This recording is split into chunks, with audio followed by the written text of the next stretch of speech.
ആനക്ക് മതമിളകുന്നു. തിരൂരിലെ ചേറ്റുവ നേർച്ച, തിരൂരിലെ യാഹൂത്തങ്ങളുടെ നേർച്ചക്ക് ആനക്ക് മതമിളകുന്നു. ഒരു മനുഷ്യനെ തുമ്പിക്കയിലെടുത്ത് എറിഞ്ഞു കൊല്ലുന്നു. തൃശ്ശൂരിലെ ചേറ്റുവ നേർച്ച ഹൈന്ദവരുടെ ഉറൂസല്ല, അമ്പല ഉറൂസല്ല, അമ്പലത്തിലെ ഉത്സവമല്ല. മുസ്ലിങ്ങളുടെ ഖബറുമായി ബന്ധപ്പെട്ട് നടക്കുന്ന ഉറൂസിൽ ചേറ്റുവ നേർച്ചക്ക് ആനക്ക് മതമിളകുന്നു. കൊമ്പിൽ ഒരു മനുഷ്യനെ കുത്തിയെടുക്കുന്നു. അല്ലേ? നമ്മൾ ആ പരിസരത്തൊക്കെ പ്രസംഗിക്കുമ്പോ മറുപടിക്ക് വരുന്ന പണ്ഡിതന്മാർ, സഖാഫിമാരായ ഉസ്താദുമാർ, പേരൊന്നും ഞാൻ പറയാൻ ആഗ്രഹിക്കുന്നില്ല, ആനക്ക് എന്താ കുഴപ്പം എന്നാ ചോദിക്കണത്. ആളുകളെ വിളിച്ചുകൂട്ടിയിട്ട് ആനക്ക് ഇപ്പൊ എന്താ കുഴപ്പം? ആനയെ ഖബറിന്റെ അടുത്തോ അല്ലെങ്കിൽ പരിസരത്തൊന്നും കൊണ്ടുവരരുതെന്ന് ഖുർആനിലുണ്ടോ?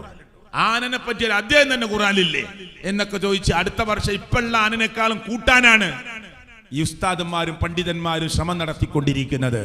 അതല്ലാതെ ഇത് കണ്ടിട്ടെങ്കിലും മുസ്ലിങ്ങളെ ഒന്ന് ചിന്തിക്കണേ എന്ന് പറഞ്ഞു കൊടുക്കാൻ ആരുണ്ട് കേരളക്കരയിൽ? ആരുണ്ട്?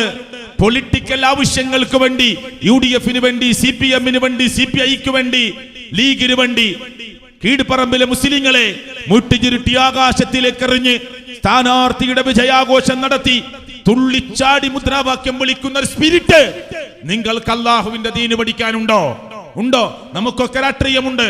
അരാഷ്ട്രീയവാദത്തിന്റെ ആളുകളല്ല നമ്മൾ ആരും. രാഷ്ട്രീയത്തിലേക്ക് ഇറങ്ങണമെന്ന് പറയുന്നവരാണ്. പക്ഷേ ആ ആവേശവും ആ സ്പിരിറ്റുമൊക്കെ ദീന് പഠിക്കുന്നതിലും ദീന് നിലനിർത്തുന്നതിലും ഉണ്ടോ എന്ന ചോദ്യത്തിന് നമ്മുടെ മനസ്സുത്തരം പറയണം. ഇല്ല എന്നാണ് മറുപടി. ആ ആവേശമൊന്നും ദീനിന്റെ രംഗത്തില്ല.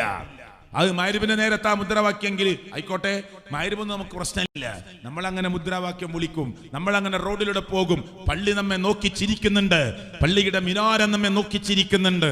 അതൊന്നും നമുക്ക് പ്രശ്നമില്ല. നമ്മളിങ്ങനെ മുട്ടി ചുരുട്ടി വായുവിലെറിഞ്ഞ് ആവേശത്തിൽ അന്നത്തെ അങ്ങോട്ട് ക്ഷീണിച്ച് വീട്ടിൽ പോയി കിടന്നിട്ട് പറയാ, ഇന്നത്തെ ദിവസം ആകെ പിടുത്തം വിട്ടിട്ടുണ്ട്, മഗ്‌രിബുല്ല ഇശാഉല്ല ഒറ്റ കിടത്ത.